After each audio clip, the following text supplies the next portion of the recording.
మంత్రులు లేదా లోకేష్ నన్ను చర్చికి పిలవండి, మేము వస్తాము, చర్చికి పిలవండి, మేము వస్తాము, జగన్మోహన్ రెడ్డి రావాలి, ఇలాంటి మాటలు మాట్లాడి డైవర్ట్ చేసే కార్యక్రమం చేస్తున్నారు. చర్చలకు మేము సిద్ధమే, కానీ చర్చించాల్సినంత సీన్ లేదు. చాలా స్పష్టంగా మేము వేసినటువంటి ప్రశ్నలకు కొంతవరకు ఒక్కళ్ళు కూడా సమాధానం చెప్పలేకపోయారు. దాంతో మీ దొల్లతనం బయటపడదు.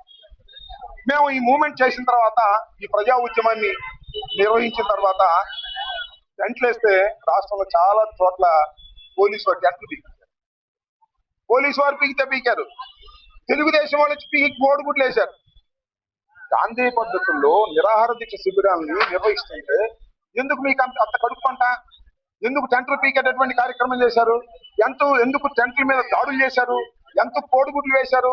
దీనికి సమాధానం చెప్పరా? మీరు చెప్పాల్సిన సమయం రాదా? దీన్ని బట్టి అర్థమవుతుంది ఏంటంటే మీరు భయపడుతున్నారు. నిరసన దీక్షలు చేస్తే ప్రజల్లోకి వాస్తవాలు బయటికి వెళ్తాయని భయపడి మీరు ఇలాంటి కార్యక్రమాలన్నీ చేస్తున్నారు. చాలా దురదృష్టం. ఇవాళ మేము నిరైన దీక్ష అయిపోయిన తర్వాత మేము ప్రదర్శనకి పిలుపునిచ్చాం. చాలా చోట్ల ప్రదర్శన జరగడానికి వీల్లేదన్నారు. నోటీసులు ఇచ్చారు, హౌస్ అరెస్టులు చేశారు. ఎందుకు? శాంతియుతంగా మేము ప్రదర్శన చేస్తున్నాం కదా, తట్టుకోలేరా మీరు? ఏమిటి దురదృష్టం అని నేను అడుగుతా ఉన్నా. పోలీస్ యంత్రాంగాన్ని ఉపయోగించి అణిచివేయాలనేటువంటి ప్రయత్నం మీరు చేయటం చాలా దురదృష్టకరం.